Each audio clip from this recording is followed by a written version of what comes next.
Hello, dear passengers. This is your captain speaking, and we are about to take off for another episode of Adventulina.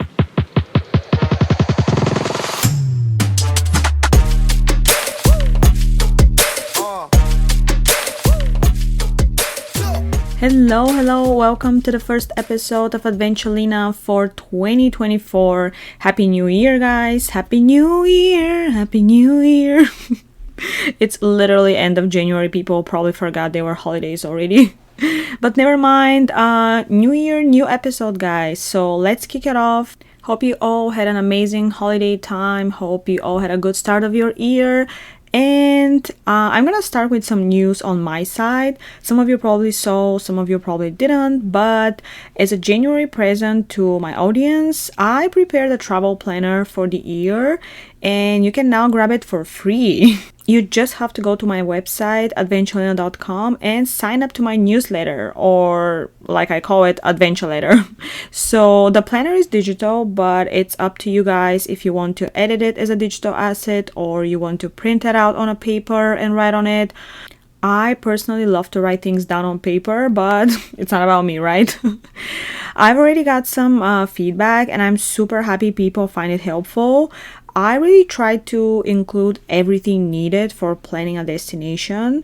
I know how many people struggle with planning their trips. Maybe they go through the initial information, but then it's hard to keep track of what they found. It's impossible to remember everything, and also you don't have to. In Bulgaria, actually, we have a saying, smart people write things down, stupid people remember things. Or is it even a Bulgarian saying, now that I think of it? I may have just made that up, by the way. Maybe I heard it, I don't know, here in the States, no idea, honestly. I haven't been home for so long that I won't be surprised if we don't have any saying like this at all. But whatever, just trust me when I say remembering things is not a good approach for almost anything. I personally have this weird ability to remember weird stuff, mostly numbers. Things that I saw just once for some reason stuck in my mind for way too long. And by weird stuff, understand, let me see, a car plate number or a phone number of a business or the way I was dressed on October 13th, 2009 at the club. And I'm not joking, by the way.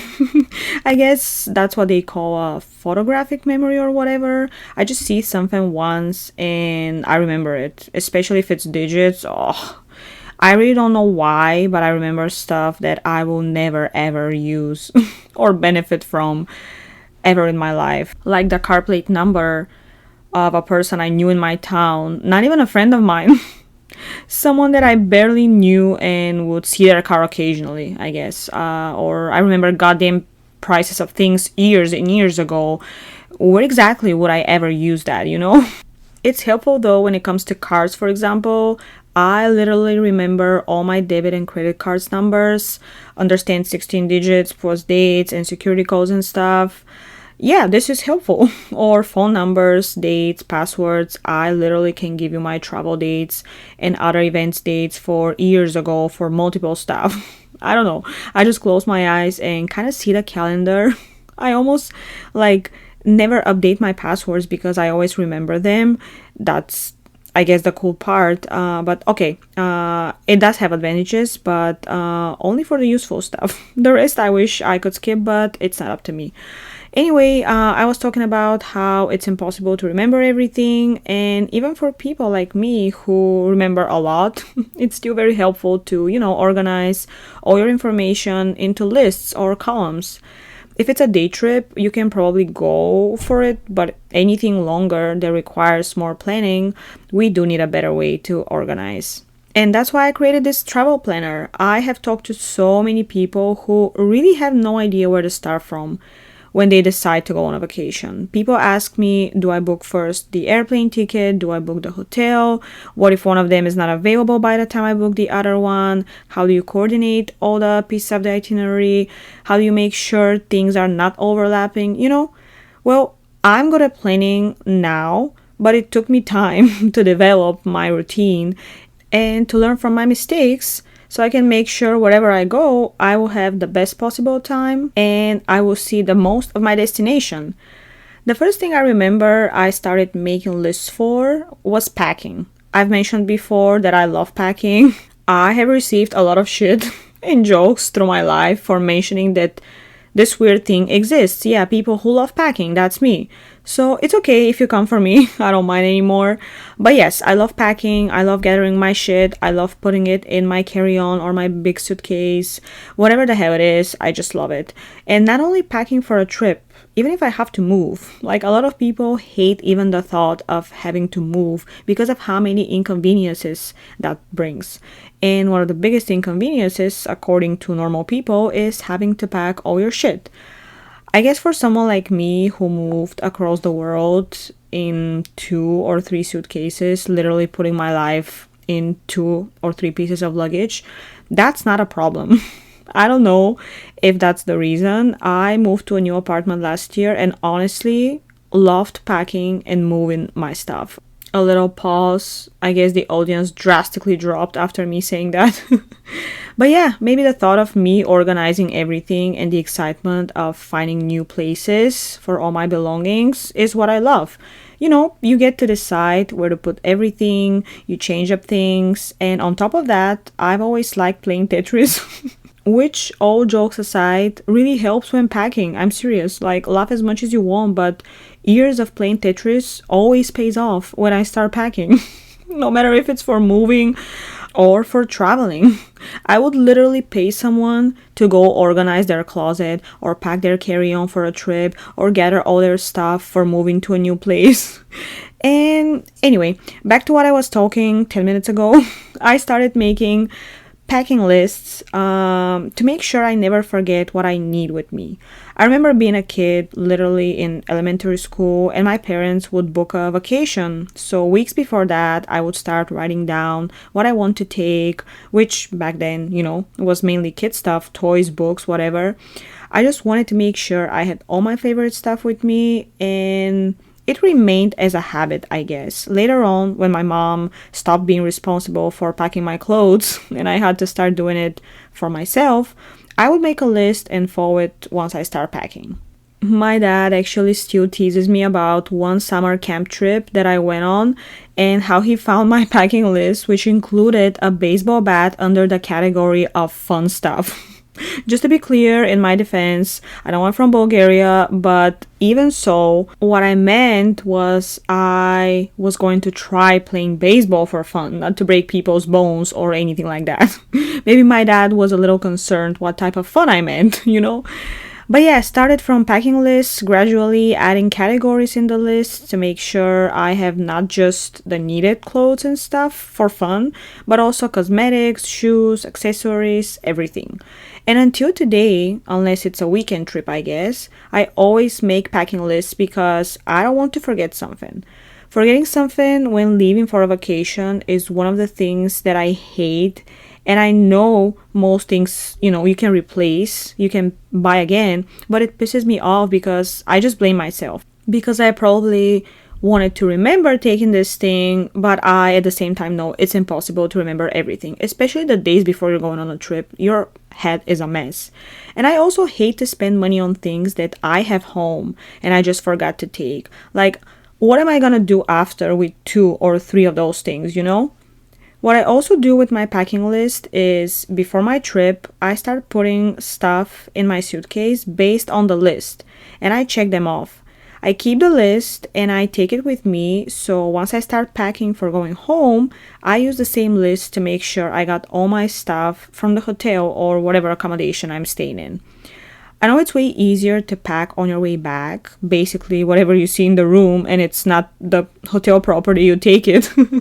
But sometimes you leave stuff in closets if you are a psycho like me and you actually unpack while staying in hotels.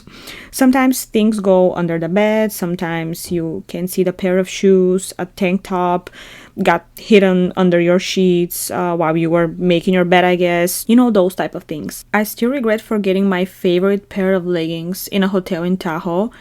And it was my favorite pair, I swear. I was never able to find such good fit since then, and it was just 12 bucks. I actually got it in Bulgaria from a store similar to Walmart. It was super cheap and it wasn't even a brand that I had ever heard of, but it turned out to be super good quality, and most important, I loved how it looked on me. But do I still have it? No, because I didn't make a goddamn list and I forgot it. I called the hotel, no one found it, and that was the end.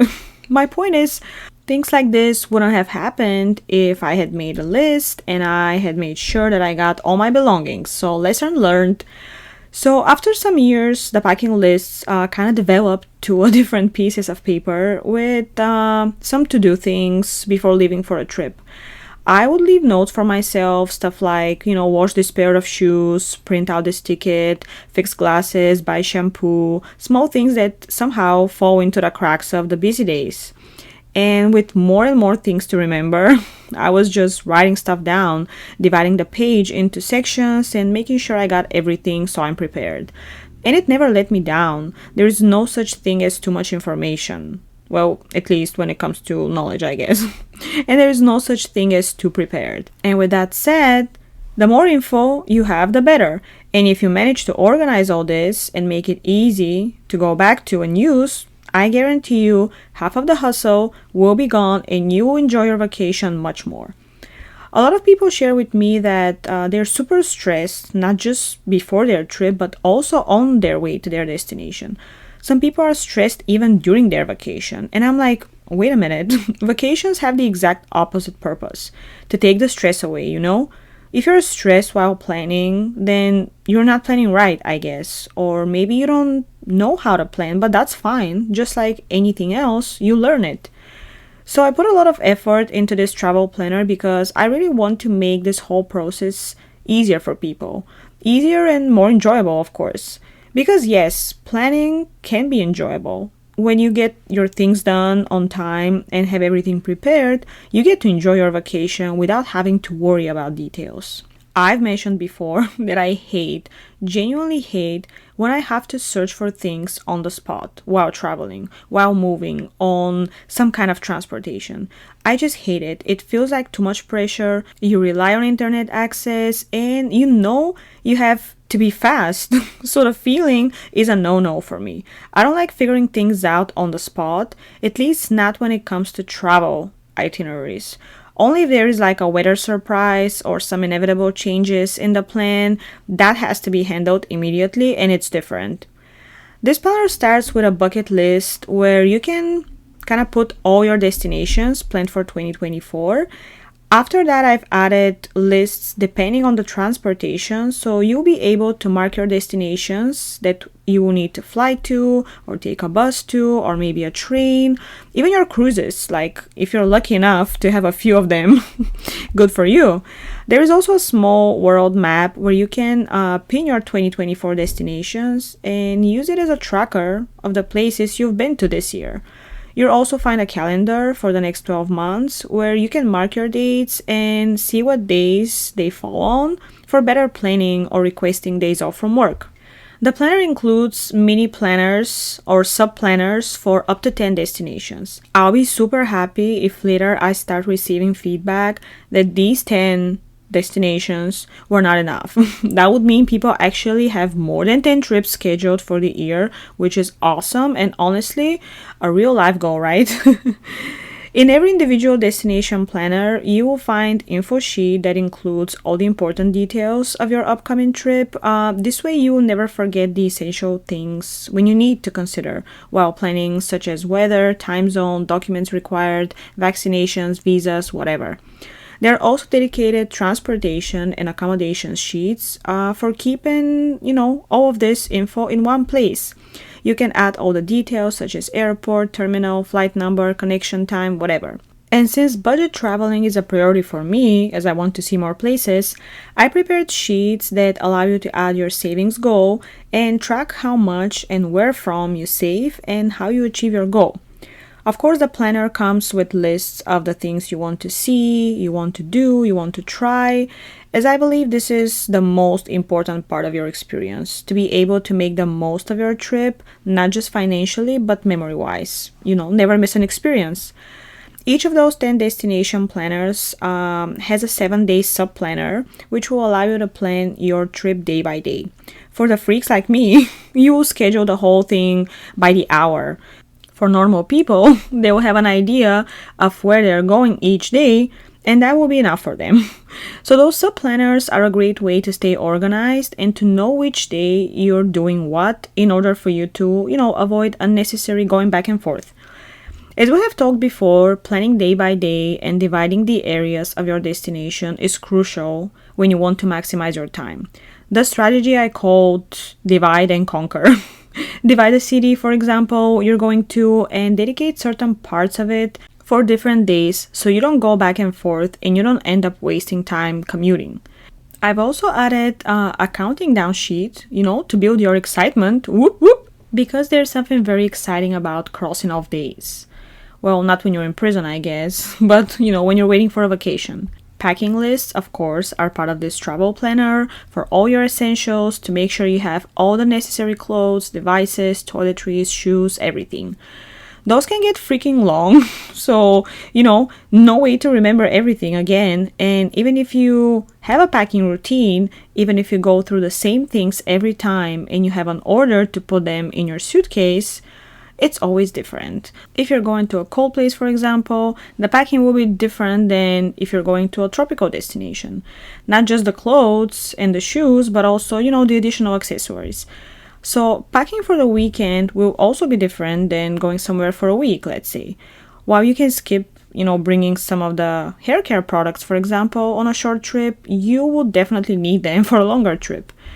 So for the end of the travel planner, I put some notes sheets for any additional info you would like to save, anything more you have to write down, and putting all of that together while making it appealing for people to look at was not a quick process. But I like spending time making things that matter to me better, and in this case, I wanted to make sure all my thoughts and ideas reflect on these planner pages, as I know how important it is to keep track of millions of things, especially when you're traveling or you're about to travel. And with that being said, I can encourage you once again to go to my website, ADVENTULINA.com, and get this shit for free. It's gonna be there for a while because it covers the whole 2024. So the sooner you get it, the sooner you can start planning your trips. And also you can keep all the info at the same place.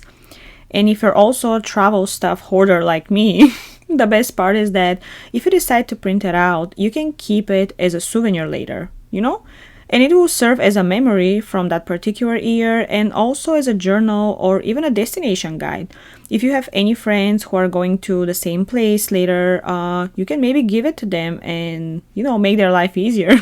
In other words, something useful written down will most likely be appreciated later on.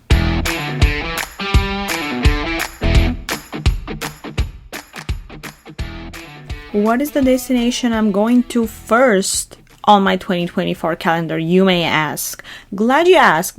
Actually, no one asked, but sure. My first, I would say, big trip this year will be in March. And as some of you correctly remember, that will be my rescheduled Alaska trip. I've mentioned before I had Alaska planned for November, but I ended up going to Texas and New Jersey.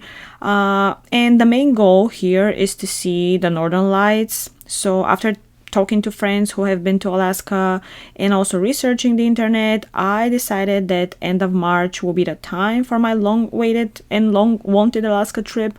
So this is the first big thing planned for this year. An interesting fact is that back in Bulgaria, I used to work for a company that sends full-time students to the US for a summer work and travel program. I actually was a client of theirs for a couple of years. That's how I came to the United States the first time. I was a summer work and travel student, or J1 student as they call it. After that, the same company I traveled with offered me a job, and I ended up working there for 5 years, literally until I moved to San Francisco. So long story short, as being part of this company in Bulgaria, and as me and my coworkers would be responsible for placing students to work in different states, we used to send thousands of people to the United States every season, and the majority of them were going to Alaska. There were just a lot of employers there who needed seasonal help, and the state standard was pretty good for these students. So anyway, after sending so many people to Alaska, after hearing so many stories and seeing so many photos of this place, it's just a crime that I haven't been there yet. So I had to fix that. It was time. And I'm super excited about this trip. It's gonna be so much different than any other trip so far. First, the cold. Let's be honest, San Francisco weather has spoiled me to the point that I sometimes get angry at myself for putting on a jacket when it's 13 degrees Celsius. Not having winter and not having super hot summer makes it hard to adjust to any other temperature.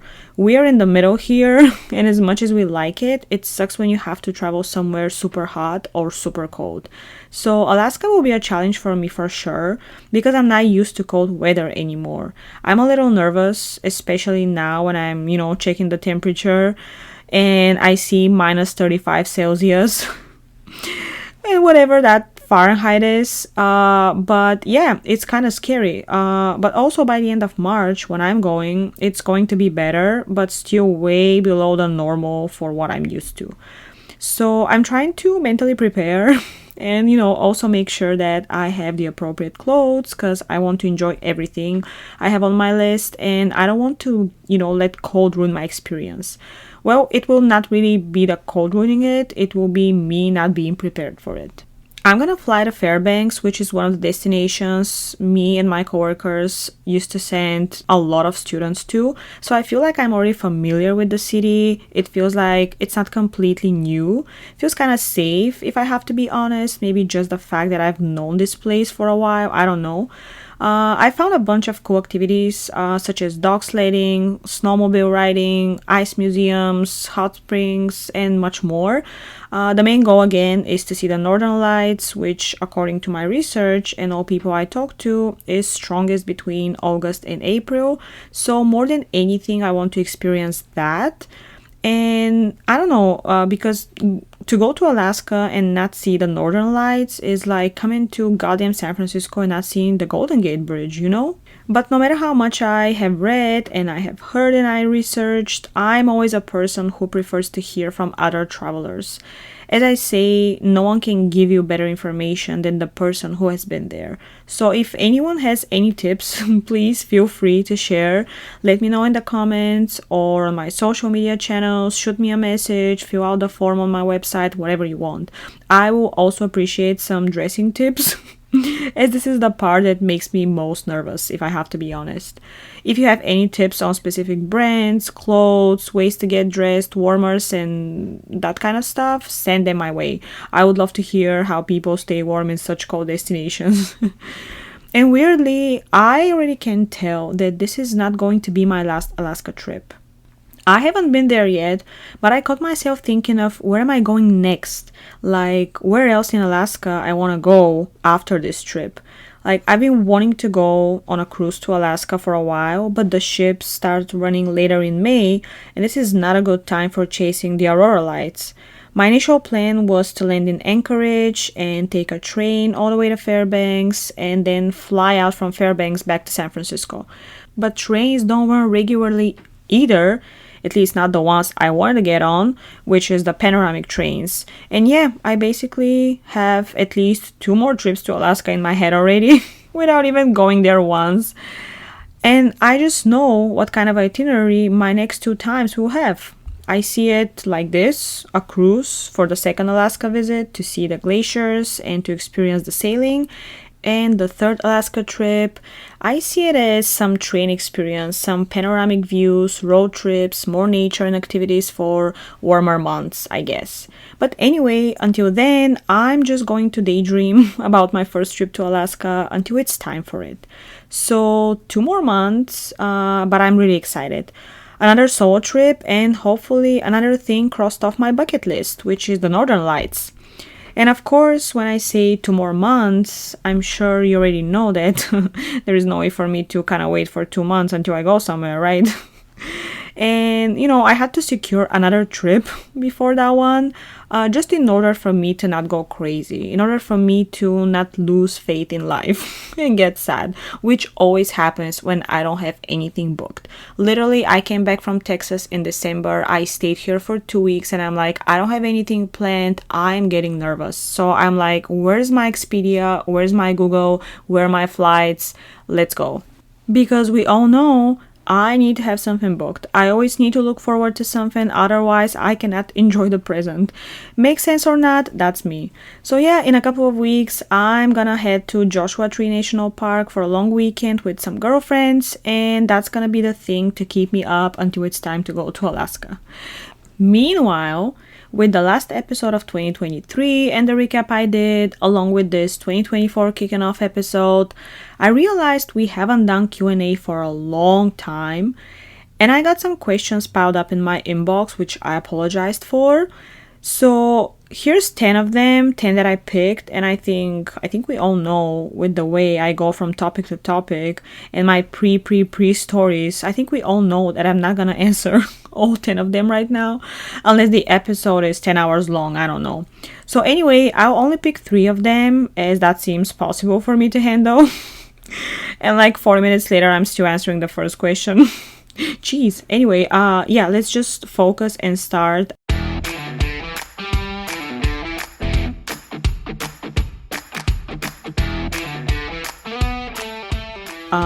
Let me pick the first question. Okay, here we go. Number 1. I went on a trip to Venice and fell in love with Italy.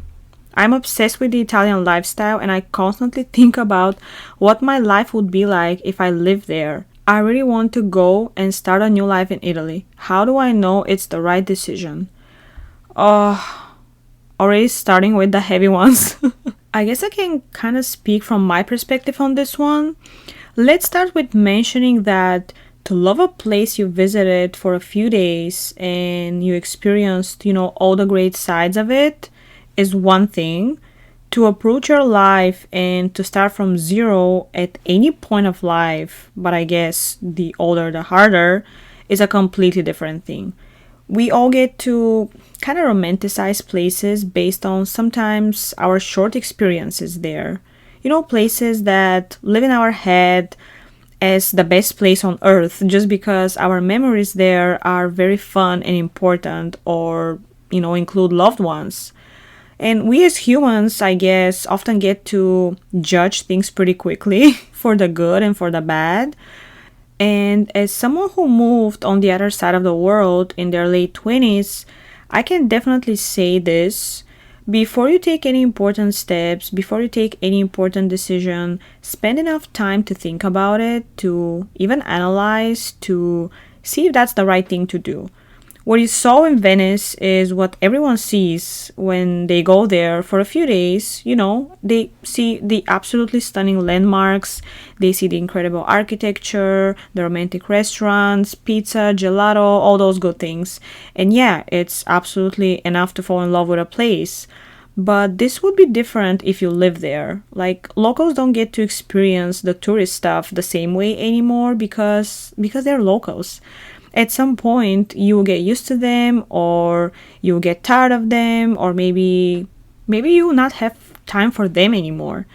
When making such a big step as moving abroad, it's great to have the element of impulsiveness for sure. It makes everything more adventurous, but it's also great to have this grounding element, that brain part of the decision that will keep you sane for all the things that actually can go wrong or can, turn out to be different. On the other hand, I noticed you mentioned obsessed. And I truly believe that everything we think of constantly and obsessively about is not a random thought. If this thing is always making its way to your mind, then there is a reason for it to be that way. If you really want to explore that option and you're serious about uprooting your life and starting from zero at another place, I, pretending to be a friend of yours, will totally support you. In my opinion, living abroad is one of the hardest and at the same time bravest and most rewarding decisions you can ever take. Hardest because, it's hard as shit to be away from your home, from your friends and family, and to miss all holidays and important moments. And it's brave because despite how painful it can be, you still decided to do it. And if that's how you feel, go for it. If you are craving this excitement of starting from zero where no one knows you and you want a fresh start, do it. If you're trying to break out of your own box and put yourself out of your comfort zone and you know a new place will do it for you, do it. You know, if you wanted to escape or avoid something, if you feel like this is not your happy place, your current place, do it. Just move. You know, we are people. We have legs for a reason. We ain't trees, sister. If you don't like something, you walk away and find a better place. And of course, do your proper research, gather as much information as you can to be more familiar with laws, requirements, documents, and stuff like this. Consider the language barrier, consider the different traditions, consider the religion if you're religious. Just really do your homework before making the big step. It's also important to think, are you considering living in Venice exactly or anywhere in Italy? Because just like in any other country, there are places and places, you know? Do you strictly want to live in Venice? And have you thought of the whole infrastructure, challenges, and things like that? Because I know it's incredible to look at it and admire it, but it's not for everyone to live there. Just like any other place, it comes with pros and cons. Also, do you just want to live in Italy because you mentioned you love the Italian lifestyle? Like, what part of their lifestyle do you like? Do you like the fancy boutiques and glamorous restaurants? Or do you like the, La Dolce Vita with the landscapes and nature? Do you like the Italian mentality and culture? Because I think it's something a lot of people are fascinated by, but also forget that it's an Italian thing. And moving there, it's not going to make you one of them, if you know what I mean. It's just, they will always be Italians and you will always be the foreigner. No matter how much you're going to adopt their culture, it's always going to be a little bit strange to you. Like I read somewhere, you can come to the United States and become an American, but you cannot go to Italy or France or Germany and become Italian, French, or German. And it's right. Just, think about it. Again, if you really want to try living abroad, don't only base your decision on what you saw for a few days or for a few trips, not sure how many times and how long you've been to Venice for. Just start reading and researching, and if along the way you start noticing more cons than pros of living there, maybe that's not your place. Maybe it was just meant to be a favorite vacation spot, If you make it all the way through the research though, and you end up there, but a few months in, you don't actually like it, you can always go back to your country. I hope you can. Obviously, those things vary from place to place, but if it's Europe, it's a little easier, I guess. So again, you took the step, but after following your dream, you just realized that, well, maybe it's not what I expected, but at least you tried. It's not the end of the world. Home will always be home, and we can always go back. We're always welcome there. So it's better that you were not sure, but you went, you tried, and you realized that it's not your thing, than staying at the same place your whole life and wondering, what would it be if I lived in Venice, I personally cannot live with what if. I would rather make a mistake than wonder what would have happened. But that also depends on, the type of person you are. My story was a little different as I got to San Francisco for an internship and I was going to spend about 5 months here. So I got to see the tourist part and the local part, in a way, in just one trip. Of course, the life of an intern is different than when you have to live here. But at least I got familiar with how things happen and how everything would work in case I decided to live here. I was prepared for the high prices, I was prepared for the bad places in town, I knew the way the city was run and the political stuff, and that's how I knew it wasn't just an impression based on a trip or vacation. I spent enough time here before I realized I wanted to spend more time and I wanted to be back and maybe for even longer. And hey, worst case scenario, if things don't work out, which I believe always happens for a reason and in your favor, You can always take as many trips as you want and as you can to Venice or Italy in general. You can get to know the city or the country and you can keep coming back, which means enjoying it without having to live there. And with all the low cost companies in Europe and with all the affordable tickets, I think this is not a bad idea. But yeah, I think that's my answer. So, woof, let's go to number 2. Damn. I think I'll just do 2.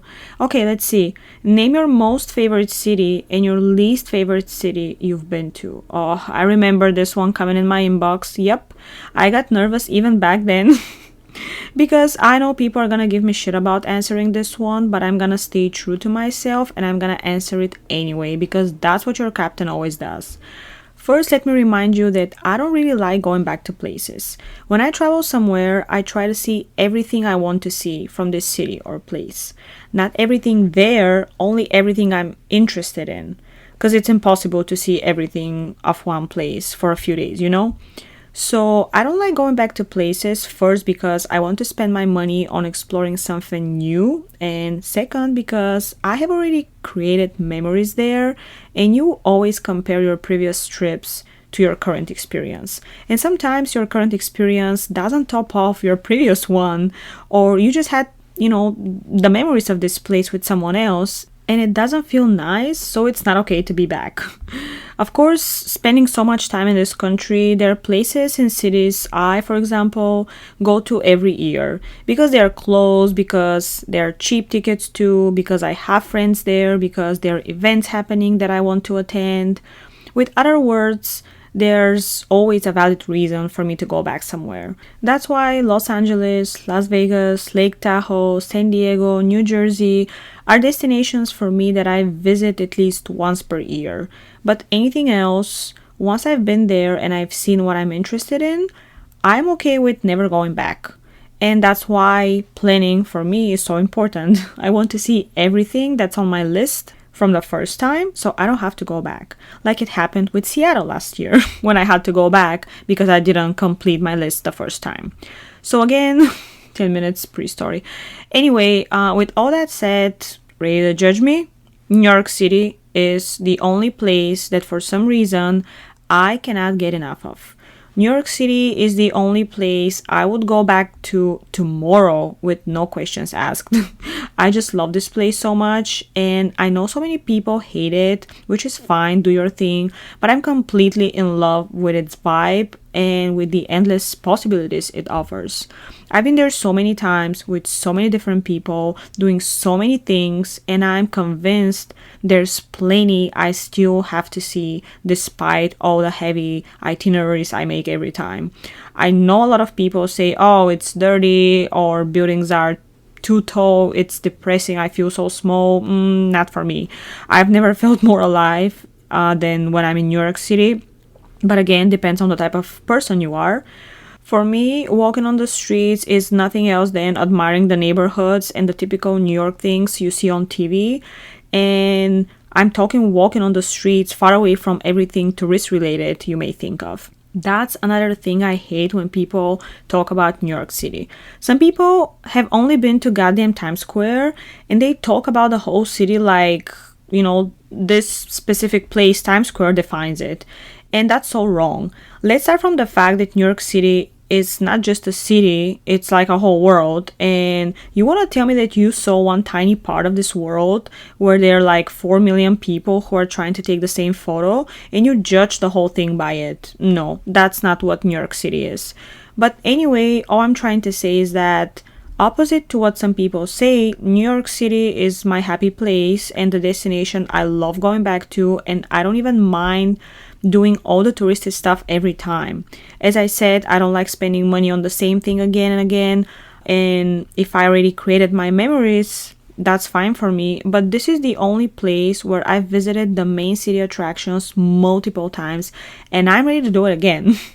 No idea why, I just love it. I've been to the Statue of Liberty at least 3 times. I've been to Empire State Building at least 4 times. Times Square and Central Park I'm not even gonna count because it's been multiple times there. this is just my favorite destination, and I'm not saying it's the most beautiful place on earth or the most safe or clean or whatever. I'm saying it's the most alive and vibrant for me, and that's why I feel happy and I want to come back more and more. And of course I feel the same way about San Francisco, but I already live here, so for me it's like getting my daily dose of San Francisco is perfect, and New York is this place that I love to go anytime, for any duration, with any type of experience, because it's just never enough. On the other hand, my least favorite place, I don't have one. Like, I'm serious, I don't. There are places that I wouldn't go back to, but again, just because I saw it once and there is nothing significant to make me go back. But seriously, every place on this planet is on my list, and I'm not exaggerating. I want to see everything, including what people swear is a piece of crap. I just don't believe things like that until I see it with my own eyes. There is no bad destination for me. If it was too bad, I would have known while I was planning on going there and while I was putting, my itinerary together. For sure, I was going to, notice some comments or warnings and stuff like that, feedback from other travelers. And it happens, to be somewhere and to experience something unpleasant. Of course, this is a different situation. That would probably make someone hate a place, or this place will just remind them of this bad memory. Like, I remember someone shared with me their phone got stolen on the subway in Paris, so they literally talk shit about Paris all the time because they will always relate this destination to this bad experience. I have had some small itinerary hiccups and normal situations here and there, but thank God, nothing too bad. Knocking on door, wood, and door. Did I say door? You don't knock on door when you're talking about things like that. You knock on a table. Damn it. Anyway, thank God, nothing too bad, to the point of making me hate a place. I genuinely think every place has at least one good thing to be seen there. There is no state here in the US or a country outside of this country in the world that I would agree with hearing, oh, why would you go there? There is nothing to see. No, I don't believe that. There must be something. There has to be something nice to be checked out. Come on. So yeah, with that said, I think it's clear. There will be no third question, as it took me like 7 hours to answer the first two. But hey, I hope it was helpful, especially, the Italy part and moving abroad. You guys let me know what you want to hear about next time and what other things are bothering you so we can discuss them. Your captain is here to serve you, to fly the plane and make sure everyone arrives at their destination happy and leaves full of memories. So I'm going to wrap up this episode, guys, and thank you again for sticking to the end of another episode of Adventulina. I appreciate your support as always. And if you want to keep hearing from me, if you don't want me to shut the hell up, which I'm not gonna do anyway, click and subscribe, and I'll see you soon because my next episode is landing shortly. Bon voyage! I don't even know if that's how you pronounce it. Well, anyway, bye bye!